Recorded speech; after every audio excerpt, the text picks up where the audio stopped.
Okay, hello everyone, and welcome back to Brick Rigs. I haven't done a video on Brick Rigs for ages, but I am going to be showing you some stuff that I have been recently making. I've been going on a streak of building space-related stuff. So NASA things, things for the moon, and just things for the moon, the Mars, etc., etc. And so I'm going to be showing them off here because I've been making a whole load of them recently, so I'm just going to start doing the first 9 and then the next 9, etc., etc. And we're going to be starting off in the desert map, or well, rather the canyon map. And if you're wondering why, that's because it's the closest we have to a surface of Mars. As you can see, if you ignore the road, it looks a bit like Mars. And for that reason, I'm going to be showing you off this thing, which is the first space thing I ever made, and it wasn't a recent thing either. This is Opportunity. I built Oppie here when the news came out that Oppie had died on Mars, and everyone was very sad, and so I decided to make a little Oppie here. And he is a complete rover, and I built him to scale as close as I could. He's a bit bigger than he probably should be, but he is close enough to how I could make him, really. So yeah, here's Oppie. He is fully, as you can see, he is fully remote controllable. He turns with tank steering because it was the closest I could do. His suspension doesn't work as it should, because doing suspension at this scale is very tricky. However, you can control his head left and right. He does have a camera on him as well, so you can kind of just control him around. As you can see, I am turning the entire rover head, and there I am, controlling Oppie here. As you can see, here we go, there's his little head moving like that. So yeah, if you wanted to, you get this, just get it on the desert map like so, and yeah, just control him around as if you were on the surface of Mars. So for tank steering, it works with the W and S key moves his left wheels, and the A and D keys move his right. And obviously, if you want to turn on the spot, you'd hold the opposite keys down, etc., etc. And as for controlling his head, it is just Alt and steering. It's just very simple, like so. So yeah, there is Opportunity. Now I am going to be showing you the other 2 Mars rovers that I have made, and then we'll be moving to a different map to show the rest because Mars doesn't exactly suit them. So the next rover that I made, I will show you here. So here is Curiosity. Curiosity was the second rover that I made. As you can see, it is a lot bigger. The actual Curiosity is about the size of a car, so I mean, I think this is a pretty good size for Curiosity. It's got a lot more functions on it, and it has got a lot more detail because, of course, it is bigger than good old Oppie here. As you can see, I had to skimp out on some of the detail, but I did manage to get all of his solar panels in, and all that jazz. He's not quite correct now that I'm looking at it because I've been playing a new game called Rover Mechanic Sim, and yeah, his dish is facing the wrong way and a couple of other minor details, but otherwise he has got the drill here at the front, which could collect and test samples.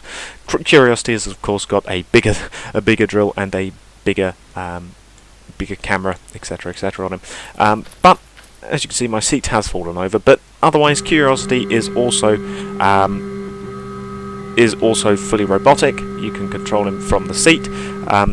As you can see, these 2 wheels at the back, I did add on a hinge so that they can free move, but it doesn't work perfectly, especially if you go over a bump. It doesn't quite work properly. However, otherwise it does work exactly the same with tank steering. The camera is also controlled exactly the same as well, but this time you can now angle it down. So if you're performing something with the robot arm here, robot arm is simple to use, if I can remember. There you go. Yeah, so it's Alt and throttle and steering to control the robot arm. So as you can see, you can move it up and down. The middle hinge doesn't work, I'm afraid, but otherwise you can move it left and right and up and down, so you can drill into the Martian surface, crunch, and take some samples to test. And of course you can, like with Oppie, drive it in camera view. So when you get out of sight of your seat, you can control it from here. So yeah, there you go.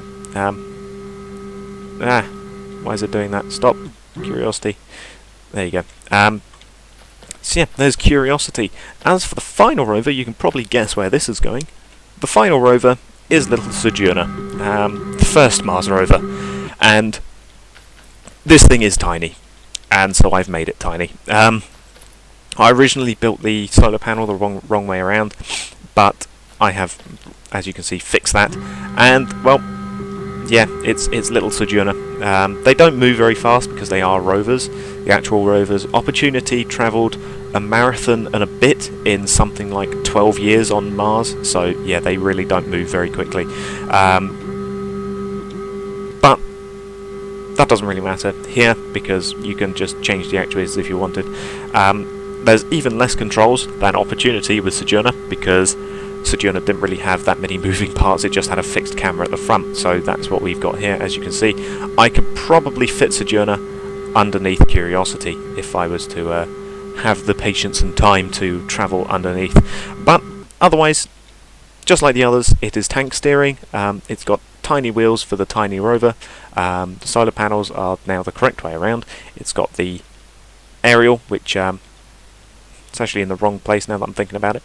And you've got the camera at the front. I'll have to change the aerial off of it. But yeah, so there you go. Those are the three Mars rovers that I've got. But now we'll move to a different area so that I can show off the rest of the things that I'm going to show in this video. So these next two I have already shown, but because I'm doing a big compilation of my space builds, I am going to show them off again. So these two things are, as you can tell, lunar rovers, and they are slightly different also, as you can tell. One sits higher than the other, and one does look different, and that's because these are two different versions of the same rover. I built this one first, this one second, just basically switching around a couple of things off of it. Now, why did I do that? Well, that's because I had at the time recently got my Haynes manual on the Lunar Rover that the astronauts drove on the moon, hence Moon Rover, Lunar Rover. And so I wanted to try and make a realistic version in brick rigs, and that's what this one is. Oh, okay, don't know what that was. But yeah, so that's what this one is. Why is it realistic? Well, that's because it weighs the same as the real one, which is about, I think it's 463 pounds is what the real one weighed, and it also travels at the same speed as it did on the moon, which is 6 miles per hour or 10 kilometers an hour. As you can see, it uses actuators, and there you go, traveling at 6 miles per hour. The steering doesn't really work because of how I've had to set up the actuators, because the real Lunar Rover didn't have rubber wheels because rubber wouldn't work on the moon, so they had to make a special sort of mesh type wheel, which is what I've tried to do here, which meant that I couldn't use axles, because of course these aren't regular wheels, they don't fit onto regular axles, so I had to make do with these things, and it's the best I could do. But otherwise you can turn the dish here, and you can also turn the camera at the front as well. But this isn't the main rover that you'll want to be using. You'll want to be using this one, which is the unrealistic one. But it does look better because I was able to use copper and have the copper painted orange, which meant that it looks more like the actual wheel, the actual mudguards fenders of the real Lunar Rover. I was also able to use actual gold so that you could make it look like the actual equipment on the rover, and it also travels a lot quicker thanks to the electric engine, which I have stuck in the back, hidden, or rather disguised as part of the equipment. So yeah, this thing travels a lot faster than it should. I could have the engine travel it in reverse like so, but then that would mean that you would have a ridiculously quick reverse because it would be switched around. I'm currently holding backwards, which is why I'm travelling backwards, and if I switched around this would be forwards, but then your backward speed would be a lot quicker. The actual rover also had the both wheel steering, or both axle steering, bit like a Halo Warthog if you want to compare it to that, and then of course we've got the camera, which we can move left and right, and you've got the dish for catching up to Earth, so that you can beam your information the correct ways around. So yeah, these are just a couple. These are just your basic rovers, and I will show you this particular rover on a special base plate that I made a while ago, but I'll show now because it sort of makes sense. So we've changed map again, purely because Bricksville, which is the map that we were currently on, just doesn't have a good space to put down this thing, which is a lunar surface, which is something that again I built ages ago, not ages ago, sorry, more recently rather, to show off, or rather to get better pictures for the workshop of the lunar equipment. But yeah, because we don't actually have a moon map in Brickrigs, I decided to make my own. And yeah, we changed map because oh god, I changed map because otherwise on Bricksville there's not a big enough space for this big lunar base plate, and so you would get grass coming up underneath, which of course is not something you have on the moon. But yeah, so I tried to make this thing just a moon analog. It is in no way accurate to anywhere on the moon. I just sort of put down random rocks and craters for you to drive around in. You will want to drive this thing with at least this thing with invincibility on, because it is very easy to pop off a wheel on these craters. As you can see, bonk, there goes another one. And I don't know why the game is stuttering here. But yeah, so as you can see, you can kind of just drive around on the moon. I also added a little Easter egg, which is this thing, which is a fallen astronaut. Well, the statue of the fallen astronaut, which is a real thing on the moon. It was left by Apollo 15, and it added the names of 14 astronauts and cosmonauts that died in the space race. There were 3 of them which were left out at the time, so I've added them underneath here, which are these 3. Under the line, I added those on as the other forgotten astronauts. But yeah, so this is a real thing that's on the moon, and I just thought I would add it on to this lunar plate. So yeah, I will now show you 2 lunar rovers that I have made, which work on the moon's surface. Ladies and gentlemen, I present to you Lunar 1, aka the first Soviet moon rover, and the first rover to actually land on the moon.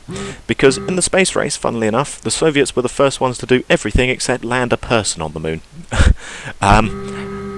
Yeah, the Soviets were the first one to launch a satellite into space, the first one to perform a spacewalk, first person in space, first woman in space, first animal in space. And just generally, they were sort of the first ones to do everything, and NASA kind of caught up. But NASA was the first one to get the man on the moon, and subsequent men on the moon, which the Soviets never managed, and that's sort of considered the pinnacle of the space race.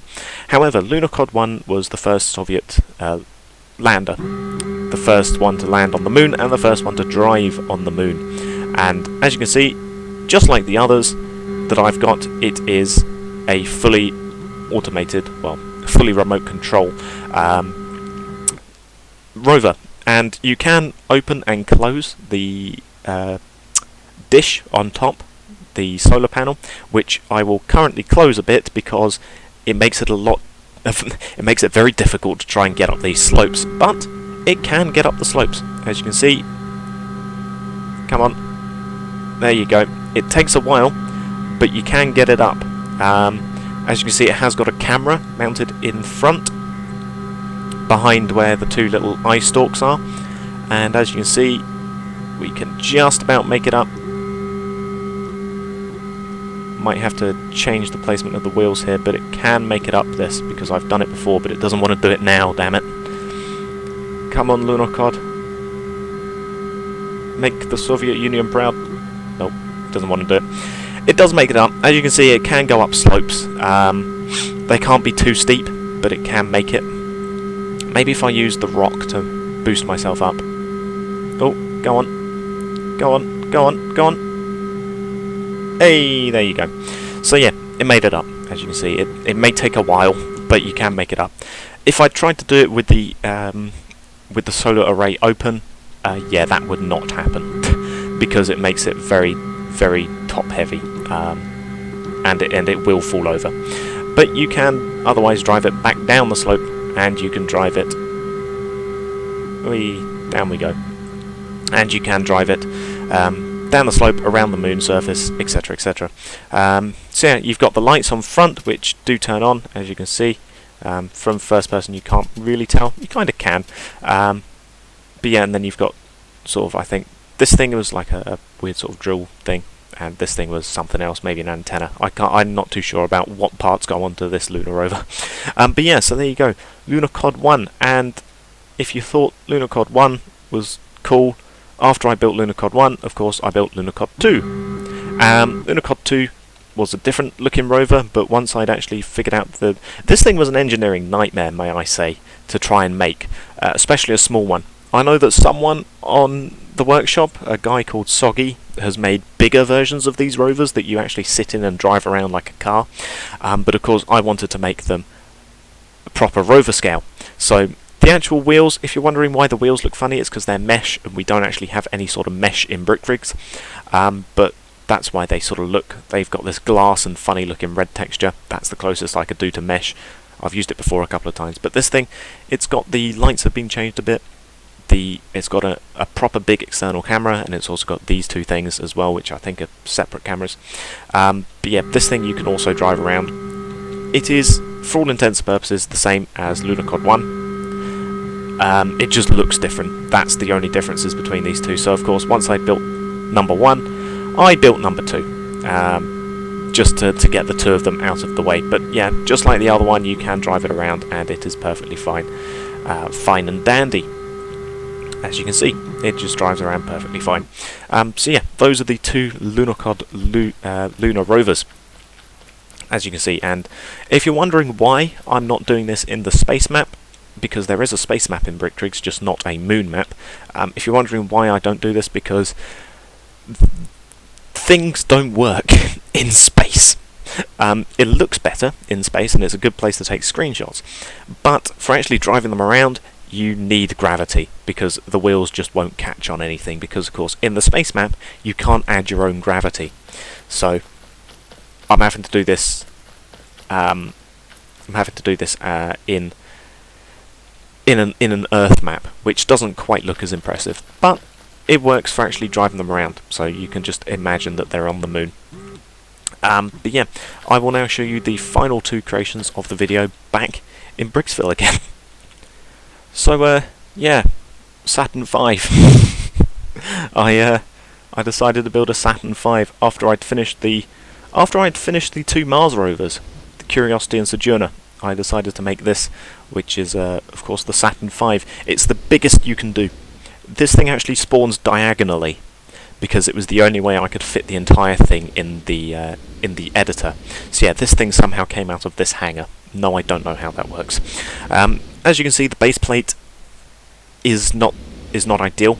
I wanted to make this thing standing up, so you spawn it and it's already standing up, but instead you have to deploy it yourself, which is very easy.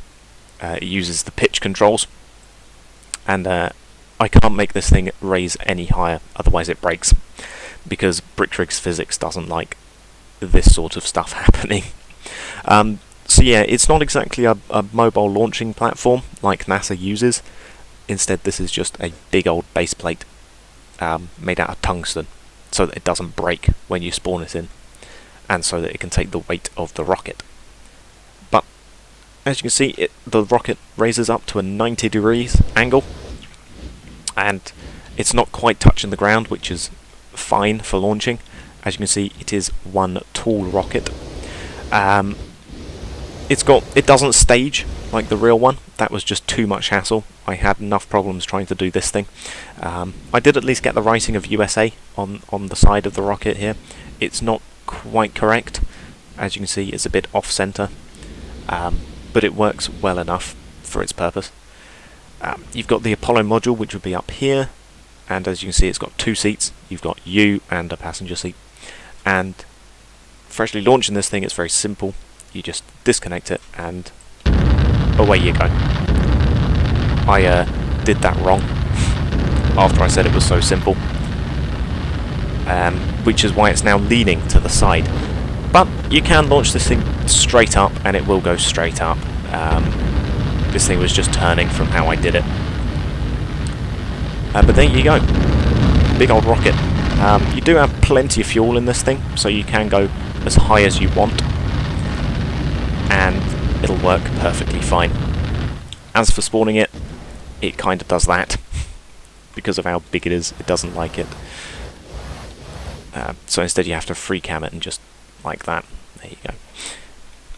Okay, let's try and get a proper launch this time. So, instant disconnect and throttle. I say as it doesn't work this time. Why are you not doing? Why are you not doing what I want you to do? Ah, that's why. It's action 1. That's why I was pressing the wrong button. There you go. I've forgotten the controls to my own creation. It's always good when you do that. But there you go. It now launches properly straight up. So yeah, there you go. Saturn V. Off it goes. There are a couple of Saturn Vs on the workshop, but I wanted to make my own, just so that I had a full inventory of my own stuff, really. Yeah, we'll show you the last thing now. I didn't mean to do that. So the last thing I have is a small version. I've got more icing on this one. It says United States up there. You've got USA here. So yeah, dinky little Saturn V. This is what I wanted to do originally, but of course it ended up too big and I couldn't do it. But instead I have managed to make a little NASA launching platform. This is meant to be where the operator would sit to drive the thing. You've got the big statue, I suppose, aka how the astronauts and everything would get onto the Saturn V. So you've got the Apollo module there. You've got the main rocket body here. This one also doesn't stage. It was just too much hassle again after making this. Yeah, so you've got, I think this central pillar bit is I think it's a lift which gets them all the way up to the top. So you've got a big crane, which is this top bit. You've got the walkways to get the astronauts in and people in to finish last-minute services on the rocket, and this, yeah, uses the same controls. Just wanted to check. You have to get up to speed before you can turn this. It doesn't go very fast. Again, it goes at 7 miles an hour. This is the slowest I can make this engine, but afterwards you can turn it. Now it does wobble a bit because it's so top heavy, so if you want to get a good stable launch you can do this and actually put on the handbrake, and then you simply disconnect and launch and off it goes. I've also added a bottom camera to this, so you can see when you stop throttling you can see the world. Otherwise you just get a big face of fire. Yeah, so as for actually driving this thing, it is regular old driving controls, WSAD, etc, etc, and then it's action 1 to disconnect the rocket, and then it's alt and throttle to launch the rocket, so off it goes again. As you can see, and if I pause it and we fly up to the rocket wherever it's gone, I was way off target there. There it is. So yeah, there you go, it's just a tiny little Saturn V. Yeah, it's what I wanted to do but couldn't because there is no infinite builder. There is no infinite spawn. There is no infinite editor, is what I should say, to make infinitely big creations. But instead, this thing is nice and dinky. It does the job. It looks like a Saturn V. It looks like a mobile mobile rocket launch platform. And yeah. So there you go. Those are all of the 9 space things that I've done so far. As you can see, the Saturn V nearly makes it tip over because of the amount of rockets I've put in the bottom to make it launch at a decent speed. But yeah, so those are the first 9 space creations I've done. So yes, I'll thank you all for watching and goodbye.